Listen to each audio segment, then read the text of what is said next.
Cyborg, Vic Stone, has always been an interesting comic book character within DC, kind of straddling the line between is he human, is he robot, is he something else?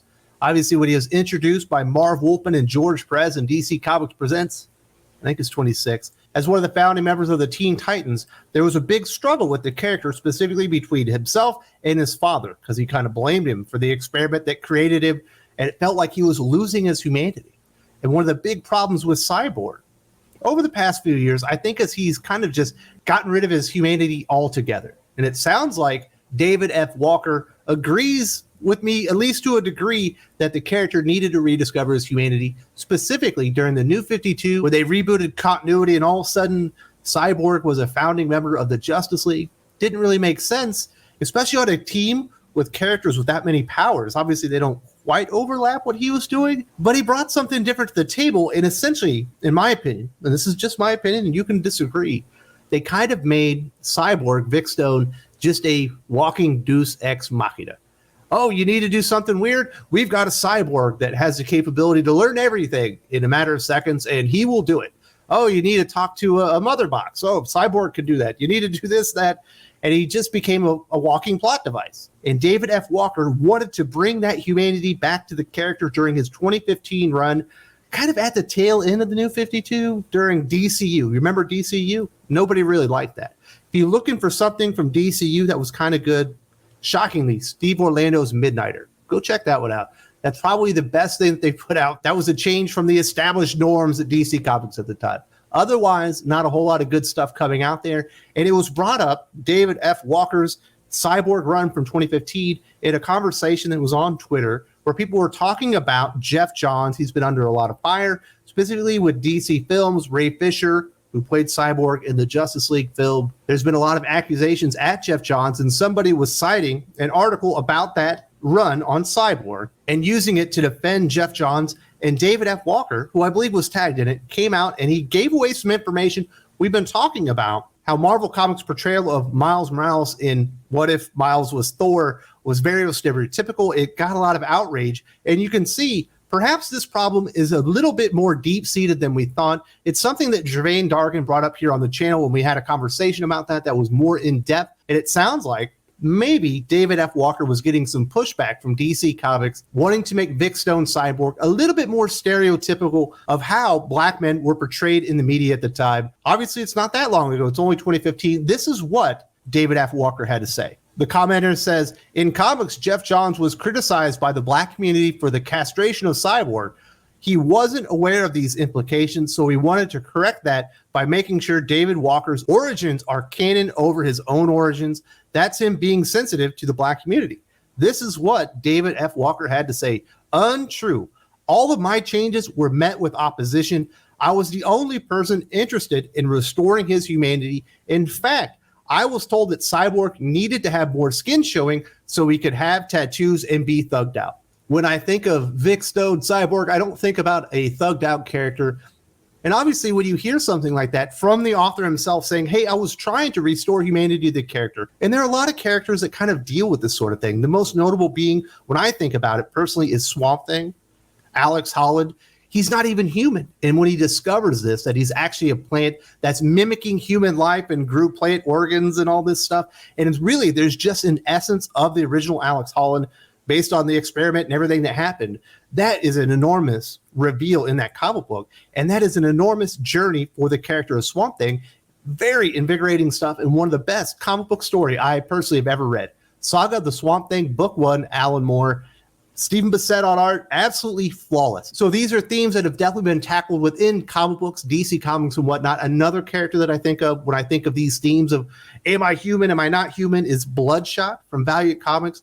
Some really good stuff like Jeff Lemire of Bloodshot having to deal with it. Like, am I human, am I not human? Kind of losing his humanity and having to come back to it kind of thing. These are superhero tropes. These are sci-fi tropes. And it sounded like David F. Walker was getting a lot of pushback because they wanted more of a stereotypical take on Vic Stone. He's not thugged out enough. Where's his tattoos? Why isn't he rapping in the comic book kind of thing? And it sounded like it didn't go over well with David F. Walker. As you can imagine, a lot of people had questions. They wanted to know, did Jeff Johns say that? Was that from Bob Harris? Was that from Dan Didio?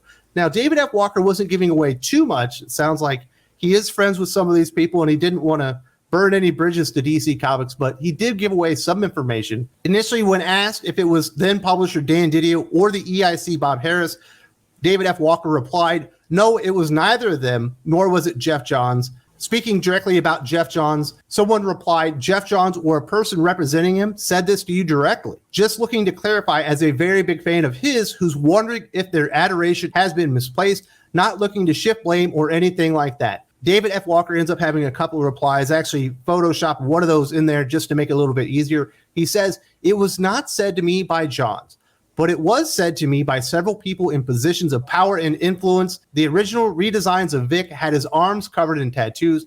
I went behind the back of Editorial and asked the artist not to draw him that way. And he says, for the record, I have no beef with Jeff Johns and no allegiance to Zack Snyder. I've met and talked to both, and neither is capable of walking on water, nor do they have horns and a pitchfork. Basically saying both Jeff Johns and Zack Snyder had their own faults, but they're also quality men, and they weren't the ones to say this, but you can kind of glean in there that was probably the editorial people, because he had to go behind their back and ask the artist, Ivan Reis, to remove that from the character design. And that kind of shows you what the problem with the editorial staffs on DC and Marvel really are at this time. Obviously, with the Marvel What If Miles Morales Thor, that was Nick Lowe in charge. He's the Spider-Man group editor. He's done a lot of big-time things over at Marvel Comics. I did go back and check, and the editors of record for this Cyborg issue, at least the very first issue, are Harvey Richards and Brian Cunningham. And I think that's one of the real problems, not only at DC, but at Marvel, is the quality of the editorial staff. They're not offering a lot of money, but if you look back in the day, if you go reading some classic comic books, a lot of them are edited by a Marv Wolfman.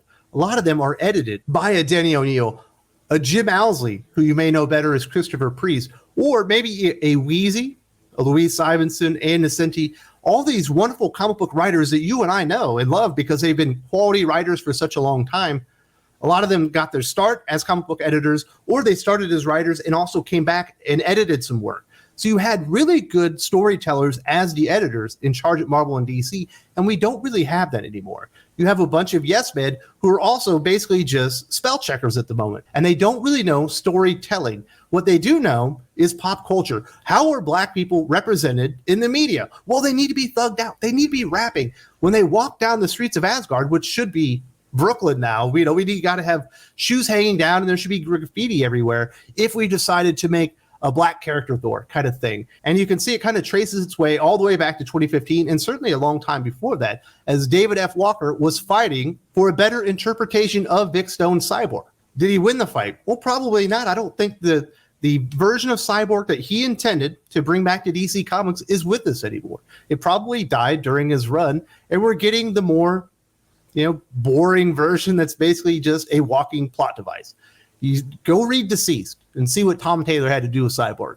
No character to him whatsoever. He's just a plot device. And that's too bad because Vic Stone is a cool character. What Marv Wolfman and George Perez did with Vic Stone Cyborg was really fun, and he had a place in the DC Comics universe. I don't think he was on the Justice League. I think he should be a Titan forever, but that's just me. And I do think he works much better in a team book, just the way they have created the character and the journey that he's been on since his inception. Now, there was another reply on Twitter basically saying, well, they're trying to make him edgy. And David F. Walker wants you to know that is not the case, and he took great offense to the feedback that he was given in the direction he was told to take Vic Stone Cyborg.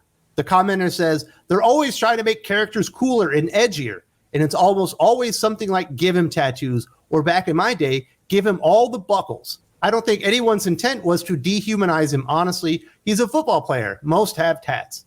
David F. Walker, no, you're wrong.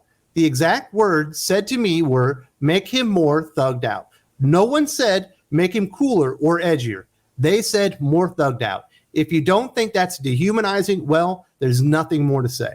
And with stories like that, I wonder why some of the more high-profile, higher-quality comic book writers that are black wouldn't want to go to Marvel, wouldn't want to go to DC and ply their trade full-time, and why they're kind of struck with the scraps a lot of the times. There's a reason when David F. Walker was co-writing with Brian Michael Bendis, those are absolutely the best stories that Brian Michael Bendis wrote while he was at DC Comics.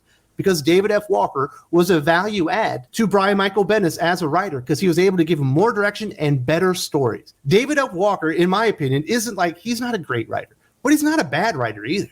He's a very solid, very capable comic book writer to have in your stable. Do you want him on Batman? Maybe not. But you might want him on Green Lantern or another character that is of pretty high value to the publisher because he's going to deliver good stories. He's going to explore the characters in interesting ways. He might break them a little bit here and there that I don't really appreciate, but those are the kind of the chances that you have to take for a David F. Walker when you bring him on. But why would David F. Walker want to go work for DC Comics if this is the experience that he had? He clearly feels that they try to dehumanize Vic Stone, Cyborg, by using racial stereotypes on the character to make him more thugged out.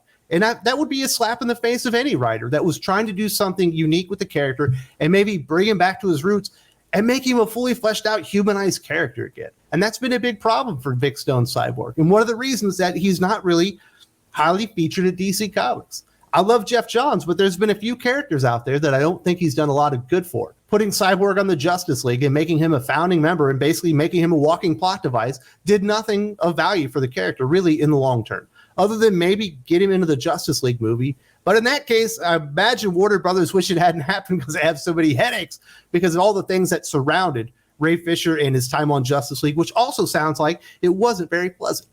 So you wonder why a lot of these high-profile, high-quality Black writers, Latino writers, Asian writers, and whatnot, or maybe a lot of them don't want to work for DC and Marvel right now. Maybe it's best to just be on the indie scene where you don't have to put up with bullshit and have people try to dehumanize your characters and just make them walking racial stereotypes. We see the same thing with LGBTQ characters as well. It's been going on a lot lately. If you're more interested in conversations like this, I had my good friend Jervain Dargan. I mentioned it earlier, and we did talk a lot more in depth about the problems with Miles Morales, What If Thor, and really some of the implications about Marvel Comics and the culture there regarding Black folks and Black culture. Very interesting, very illuminating conversation. Definitely check this out if you missed it the first time.